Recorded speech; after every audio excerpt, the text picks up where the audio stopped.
In this video, it turns out that I'm not always right.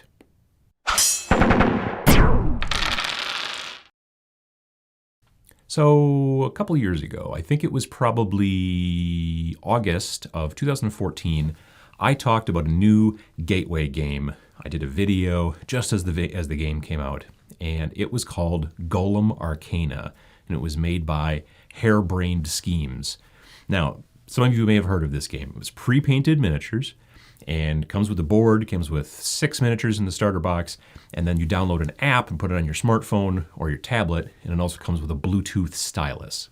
And what you did with that game was it was designed so that you'd have a card for this particular monster, and then you'd click on I want to walk, and then it would show you on the app, well, these are all the spots on the board that you can move to. And then you would tap on the board and you'd say, I want to go over here. And then you'd do all this stuff. And it was keeping track of everything in the app. Admittedly, all of the figures themselves were superfluous. You didn't need them. You could have just technically played the app. It could have just been an app game. But they were, the reason I thought it was a great gateway game is because it showed people who were into apps, which is nearly everybody these days. Nearly everybody's a gamer now because they've got, puzzle games on their phone or whatever. But what it did was it showed people, this is the social aspect. This is how a war game works, but yet it kept all the rules and stuff like that. They were all there and they made sense. And once you started to understand them, you could really start to strategize. But generally, it kept track of all that stuff for you so you didn't forget things. If you were up on a hill, you get +1 to your range. How many times in games, and I've said this before, how many times in games have you been playing a game and forgotten? 3 turns later, you're like, oh man, I would have had range on you. I forgot I was standing on a hill or whatever. This takes care of all that.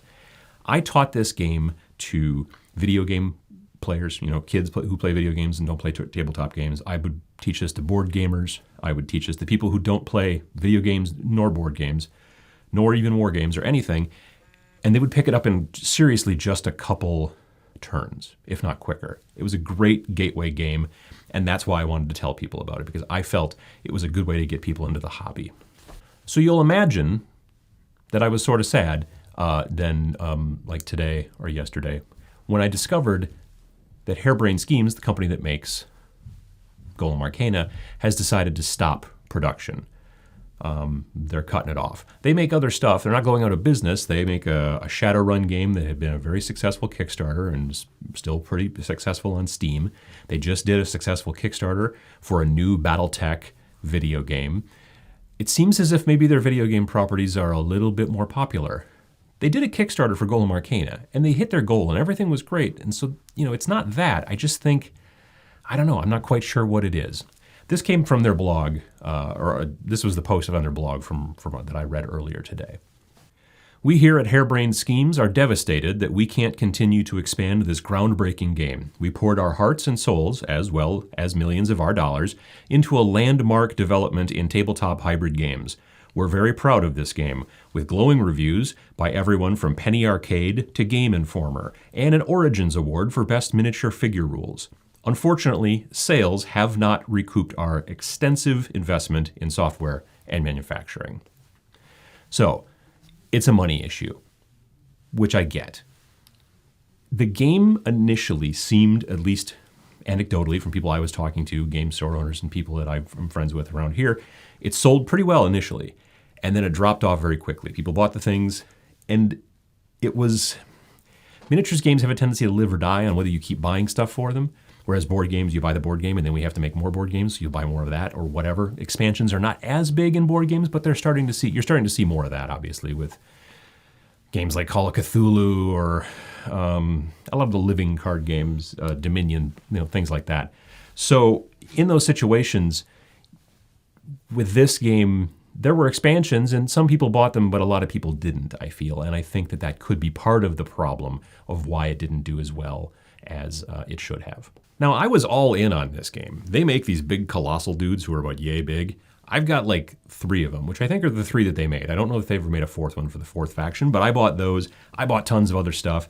I would go to conventions and teach people to play the game because it was so quick. People would come by and they'd be like, why is there an app and stuff going on and all this, and I would show them the game, and then we would sit down and play, and they'd be beating me in minutes. I mean, it's just that type of game. You can really learn from it very quickly because it's keeping track of all the other stuff that's usually a stumbling block in your mind. And I liked it a lot, as I have mentioned. I have a suspicion that I'm weird in many ways, which you may have determined by watching a bunch of my videos. There's a lot of things that I like that other people don't seem to. Some people don't seem to like Age of Sigmar, if you watched my previous video last week. A lot of people do, but some people don't. But there's a lot of things that I seem to like that other people don't, and vice versa. There's things that I don't really care for that tons of people like. The Big Bang Theory. I have no interest in that show. Anything related to a Kardashian or anyone who's Kardashian adjacent, I have no interest. I'm just not that person for whatever reason. So when I came out and said, I think this game is a big deal, and I think it's important, and it's a good gateway game to get people in the hobby, that was not a sponsored video or anyway. I was just like, I want to be able to tell people about this because I think it's a good game. And I still think it's a good game. But as I said, obviously, I'm not always right. So if you've played it, please let me know in the comments. When I originally posted that video in 2014, there were some people who disagreed kind of pretty heavily about the game. And, as it turns out, maybe you were right. But it did have a successful Kickstarter. So obviously there are some people out there that thought it was a good idea. So, if there's a gateway game that's out there that is really going to draw people in, maybe it's not the mixture between app and tabletop game. Maybe it's something else. And, I harp on gateway games a lot on this channel, but I think that it's really important for us to get new people into the game. And I thought that this was really going to help, and this was going to really, and like I said, I really do, I don't know how many demos I've run at different conventions. It's always worked well. People are always like, yeah, that's great. But I would notice that then they wouldn't necessarily immediately go out and buy. And that's obviously in our society kind of the important thing. These people need to make money to keep making games. So, like I said, comment below. Let me know what you think about if you've been playing Golem Arcana and you're really bummed out that it's gone. If you're one of those people who likes to laugh at other people's misfortune and you're angry and you're happy now that that they're going out of business, maybe don't laugh. Maybe tell me why you think that it happened. But I don't necessarily want to hear a bunch of Schadenfreude. It's something German. Look it up. But laughing at other people's misfortune. That's basically what I'm looking for. So. Yeah, I don't know. It's I know it's startling that I'm not always right. Because I'm old and we're supposed to be wise or whatever.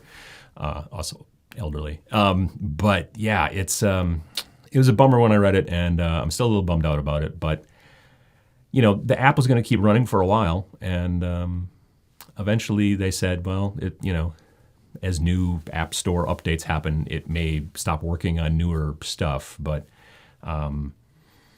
That's maybe another problem with the model of using tabletop and mixing it with electronic, is that the legacy, I can still play first edition Dungeons and Dragons, I can still play third edition Warhammer Fantasy if I want to, but in a couple of years I might not be able to play Golem Arcana. So I don't know, maybe this was a failed experiment, but maybe hopefully it got some people to start looking at tabletop games who hadn't before.